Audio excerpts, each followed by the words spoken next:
നമസ്തേ. ഇന്നെൻ്റെ പുതിയ വീഡിയോയിലേക്ക് എല്ലാവർക്കും സ്വാഗതം. ഇന്ന് ഞാൻ നിങ്ങളോട് പങ്കുവയ്ക്കുന്നത് ഷുഗർ ലെവല് ഒരുപാട് കൂടുന്ന ആൾക്കാർക്ക് വേണ്ടിയുള്ള ചെറിയൊരു ടിപ്സാണ്.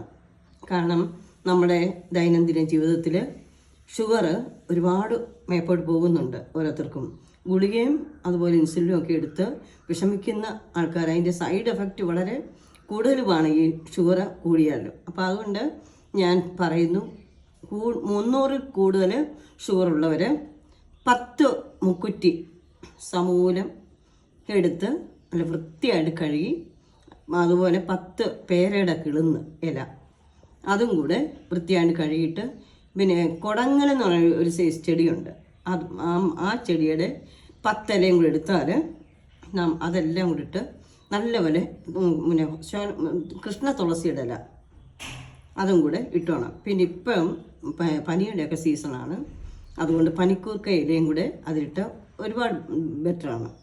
സ്വല്പം ഇഞ്ചി, വെളുത്തുള്ളി, ഈ കറുവാപ്പട്ടയുടെ ഒരു പീസ്, അതുപോലെ ഗ്രാമ്പൂവിൻ്റെ ഒരു പീസ്, ഇതെല്ലാം കൂടി ഇട്ട് വെള്ളം വെന്ത് സ്വല്പം മഞ്ഞപ്പൊടിയും കൂടി ചേർത്ത് കുടിക്കുന്ന ഏറ്റവും നല്ലതാണ്. ആ വെള്ളം രാവിലെ നമ്മൾ കുടിക്കണം. ആ വെള്ളം ഒരു 3 നേരം കുറഞ്ഞത് രാവിലെ, ഉച്ചയ്ക്കും വൈകുന്നേരവും നിങ്ങൾ കഴിച്ചാൽ നിങ്ങളുടെ ഷുഗർ ലെവല് വളരെ നോർമൽ അവസ്ഥയിൽ എത്തും. പലർക്കും അനുഭവമുണ്ട്. ഇപ്പം എൻ്റെ ഇന്നലെ ഒരു കൂട്ടുകാരിയുടെ വീട്ടിൽ സന്ദർശിച്ചപ്പോഴാണ് അവരുടെ ആ ഒരു ബുദ്ധിമുട്ട് മനസ്സിലായത്. അതുകൊണ്ട് നിങ്ങളെല്ലാവരും വളരെ ശ്രദ്ധിക്കണം. ഈ മുക്കുറ്റിയുടെ പ്രാധാന്യം വളരെയാണ് നമ്മുടെ ശരീരത്തിന്. അതുപോലെ കുടങ്ങലും കൃഷ്ണതുളസിയും അതിൻ്റെ കൂടെ നിങ്ങൾക്ക് കിട്ടും. എന്താണ് നിങ്ങൾക്ക് ഈ ഇതിൻ്റെ കൂടെ ചേർക്കാൻ കിട്ടുന്ന കാര്യങ്ങളെന്ന് വെച്ചാൽ അതെല്ലാം ചേർത്തോളൂ. എല്ലാം ചേർക്കേണ്ട. ഇതിനോടൊപ്പം തുമ്പയുടെ പൂസ് ഉൾപ്പെടെ അതിൻ്റെ മണ്ടഞ്ഞുള്ളി ഒരെണ്ണം ഇട്ടാലും ഏറ്റവും നല്ലതാണ്. അങ്ങനെ ഇതെല്ലാം കൂടി ചേർത്ത് ആ വെള്ളം തിളപ്പിച്ച് കുടിക്കുക. ഷുഗറിൻ്റെ ലെവലൊന്ന് കുറയട്ടെ.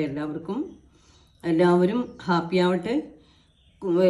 മരുന്നുകൾ കുറച്ച് ഉപയോഗിക്കാൻ ഉള്ള ഭാഗ്യം എല്ലാവർക്കും ഉണ്ടാവട്ടെ. സർവേശ്വരൻ്റെ കൃപ ആയുർവേദത്തിലൂടെ നിങ്ങൾക്ക് കിട്ടിയാൽ അതിൽ ഒരു മഹാഭാഗ്യമൊന്നുമില്ല. ആരോഗ്യപരമായ ഒരു ജീവിതം, അതാണ് നമുക്ക് ഏറ്റവും ആവശ്യം. മറ്റൊരു വീഡിയോയുമായി ഇനി അടുത്ത ടിപ്സിൽ ഞാൻ വരുന്നതായിരിക്കും. നിങ്ങൾക്കേവർക്കും നമസ്കാരം.